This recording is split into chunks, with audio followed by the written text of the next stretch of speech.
Assalamualaikum warahmatullahi wabarakatuh.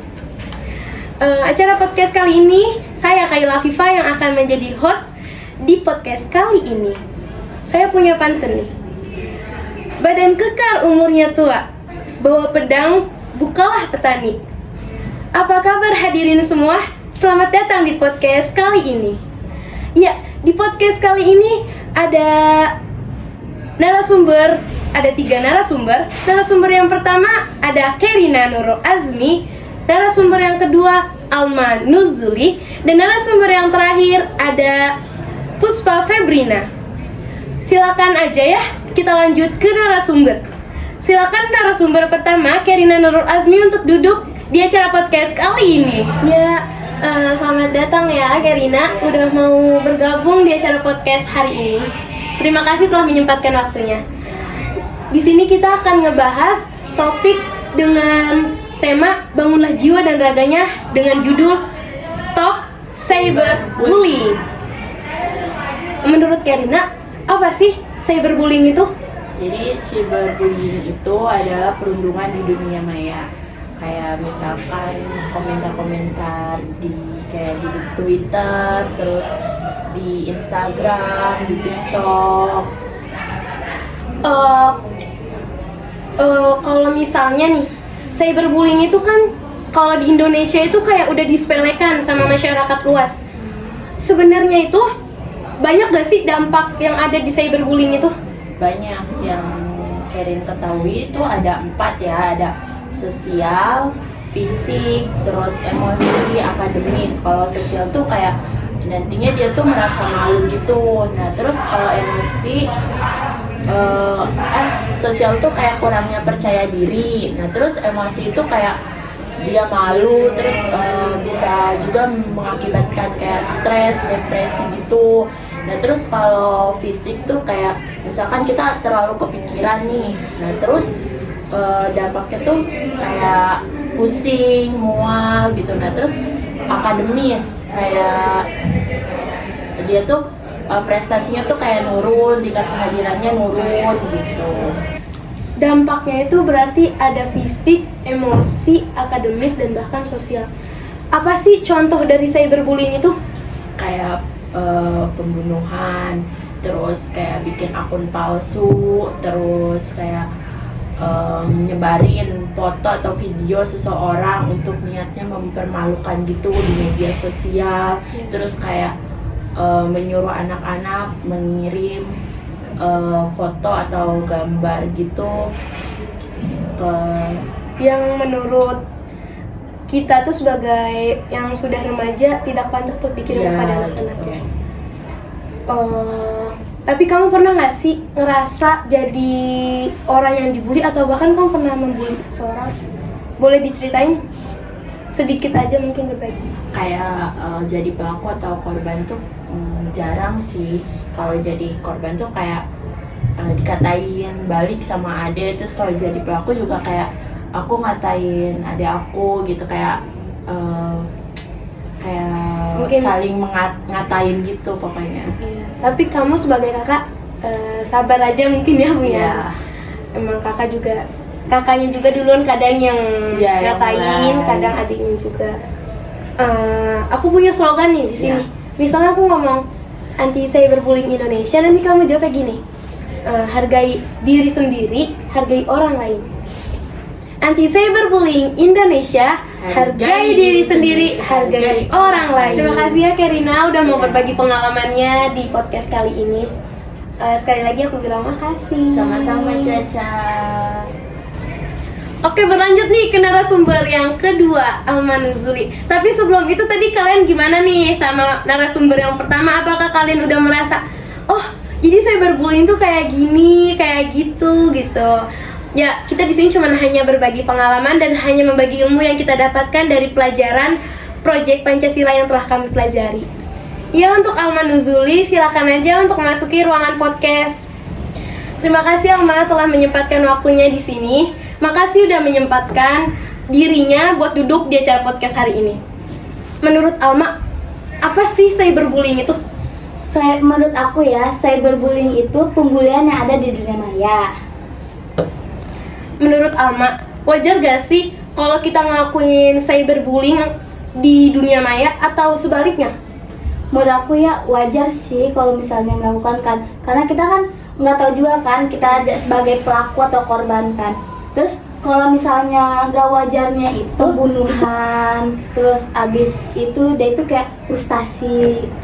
Ya, menurut kamu, kenapa sih orang yang menjadi pelaku cyberbullying itu selalu berkomentaran negatif ke orang yang dihujatnya itu? Karena mereka itu menganggap dirinya itu udah lebih sempurna dan lebih baik dari yang mereka hujat. Alma diri sendiri nih, jujur aja ya, pernah nggak sih jadi korban bullying atau menjadi pelaku bullying? Bisa diceritain ceritanya, mungkin sedikit aja berbagi kisah di sini. Aku juga pernah jadi dua-duanya, korban dan pelaku. Kalau misalnya kalau korban itu, aku itu pernah dijelek-jelekin foto aku di suatu media sosial. Nah di situ tuh kayak aku udah 4 harian, aku itu gak main HP sama sekali, aku kayak frustasi. Terus habis itu mama aku deh yang ngebangkitin Dari rasa keterpurukan. Iya. Tapi pernah nggak menjadi pelaku bullying? Sering. Aku tuh pernah ngebully anak kamaran aku, soalnya kan aku kan mondok ya. Tuh, jadi kan kalau misalnya anak pondok tuh gimana ya? Kayak Sebenarnya tuh udah diomelin banget ya, mungkin sama ininya, lawan diri. aku juga kan pernah bully kamu juga pernah bully aku. Iya, jadi di sini kita mau saling maaf-maafan. Iya. Kira-kira ada kisah lain nggak nih atau cerita lain gitu selain cerita yang ada di pondok? Nggak ada sih. Udah nggak pernah ya? Ya. Karena di pondok juga udah lama ya. Oke. Mungkin cuma itu aja yang mau ceritain. Ya. Ya, di sini aku punya slogan tahu. Apa tuh? Kalau aku bilang anti cyberbullying di Indonesia, nanti kamu jawab ya. Hargai diri sendiri, hargai orang lain. Oke. Anti cyberbullying Indonesia, hargai diri sendiri, hargai orang lain. Nah, itu udah 2 narasumber yang menceritakan tentang dirinya mengenai cyberbullying. Di sini masih ada narasumber satu lagi yang terakhir, ada Puspa Febrina. Silakan untuk Puspa memasuki ruangan podcast hari ini. Ya, terima kasih ya Puspa udah mau datang di acara podcast hari ini. Udah mau luangin waktunya. Jadi mau nanya nih, menurut diri sendiri Puspa nih, apa sih cyberbullying itu sebenarnya?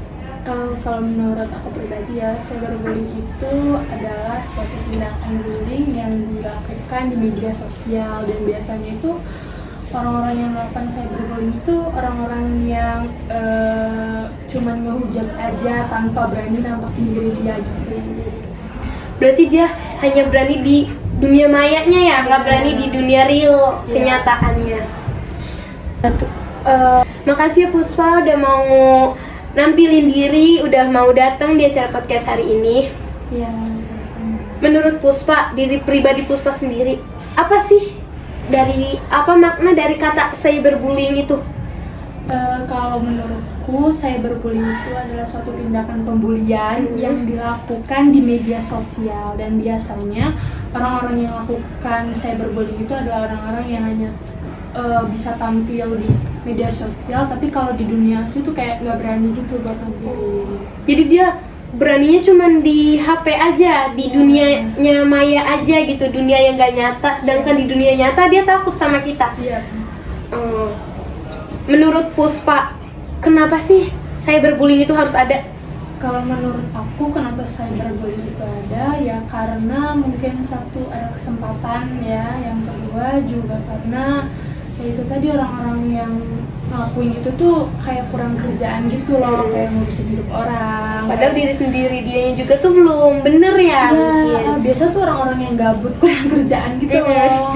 Ya tahu kan biasanya dia gak suka dikomentarin, padahal kan banyak hal yang harus dilakuin ya kan. Padahal ada kerjaan yang lebih bermutu, yang lebih bermanfaat tanpa harus menghujat diri orang lain. Iya benar. Sebenarnya juga ngebully itu nggak ada manfaatnya sama sekali kan. Iya benar. Tapi kenapa harus membuli gitu? Iya sih. Sesama manusia seharusnya kita saling mendukung, bukan saling Cuma, menjatuhkan. apa ya, kayak nguasin kekesalan dia sama satu orang aja biasanya Iya. seperti itu. Tapi di Indonesia ini tuh udah disepelein banget kan cyberbullying itu. Benar-benar. Puspa, aku mau nanya deh sama kamu. Gimana sih cara kita menghindari diri sendiri kita itu dari kata cyberbullying? Yang pertama kalau menurut aku itu perbanyak hal-hal positif dan jauhin hal-hal negatif. Dan di saat kita bermain media sosial juga ya kita harus pilih-pilih konten yang bakal kita baca atau kita tonton, karena kalau kita mendekatkan pada hal yang kurang baik kan pasti bakal sering muncul tuh konten-konten yang kurang baik. Iya. Kayak gitu. Jadi kalau kita kontennya positif ya pasti akan muncul yang positif-positif. Terus juga jangan keseringan main handphone gitu kan, jangan terlalu sering scroll media sosial karena kadang-kadang tuh cuman ya bikin capek juga sih lama-lama kalau kelamaan terus gitu main HP. Iya, pasti bakal pusing juga ya kalau kita terlalu sering main HP. Kadang juga main HP tuh kadang cuman satu tempat aja, misalnya kita tiduran, itu lama-lama tiduran pas berdiri kayak udah gelap gitu ya, nggak bagus juga buat kesehatan matanya. Karena kita nggak gerak-gerak kan, Iya. selama main HP pasti satu posisi aja kan, nggak mungkin terus pindah-pindah. Iya. Menurut diri pribadi Puspa, apa sih tanggapan Puspa mengenai kebebasan berkomentar di media sosial? Kalau menurut aku kebebasan berkomentar itu kita bebas buat berkomentar apa aja asalkan tahu batasan, dimana kalau menurut kita itu udah nggak sesuai dan udah berarah ke rasis lebih baik gak usah, karena nantinya ya itu sebenarnya untuk kita juga akan kena ke kita juga gitu. Bakal balik lagi ke diri kita masing-masing. Ya, benar. Puspa pernah nggak menjadi seseorang pembuli atau dibully gitu? Kalau masalah jadi pembuli pasti pernah ya tanpa kita sadari, mungkin pasti medsos atau di kehidupan nyata sama teman-teman sama saudara mungkin pernah gitu kan, kayak ngeledekin aja gitu, mungkin menyudutkan aja tuh kayak udah termasuk bully gitu. Kalau menjadi yang dibully juga pernah, karena ya pasti ada aja kan orang kayak cuman nggak suka karena satu hal jadi ngebully gitu. Iya. Aku punya slogan tahu. Slogannya itu anti cyberbullying Indonesia. Jawabannya hargai diri sendiri, hargai orang lain. Jadi kalau aku bilang anti cyberbullying Indonesia, jawabannya kayak tadi ya. Anti cyberbullying Indonesia, hargai diri sendiri, hargai orang lain. Terima kasih ya pada Puspa buat kesempatannya yang mau hadir di acara podcast kali ini. Jadi gimana nih teman-teman, udah pada dapat kesimpulan tentang cyberbullying itu nggak? Cyberbullying itu bukan hanya hal sepele yang harus disepelein. Cyberbullying itu hal sepele yang seharusnya kita jadiin kuantian diri kita dalam bertindak atau bahkan berkomentar di dalam media sosial seperti Instagram, Twitter, bahkan WhatsApp atau Facebook yang ada tentang keonlinean yang bisa memberikan kita orang lain ini dengan individu satu dengan individu lain yang dapat mengakibatkan kata cyberbullying. Karena dari media sosial itu bisa ada tindakan yang kita lakukan itu bisa menyebabkan ketidaknyamanan. Mungkin dia merasa ada penghinaan, kerugian, kejahatan, atau bahkan memberikan dampak yang tidak baik bagi seseorang yang telah mendapatkan cyberbullying atau hujatan tersebut. Nah, di sini sebelum acaranya ditutup ini, aku mau punya pantun lagi nih. Siang hari makan kuaci, makan bareng sama Ibu Asih. Cukup sekian podcast untuk hari ini. Saya ucapkan terima kasih. Ingat, anti cyberbullying Indonesia, hargai diri sendiri, hargai orang lain. Hanya itu saja podcast hari ini. Sekian dan terima kasih. Wassalamualaikum warahmatullahi wabarakatuh.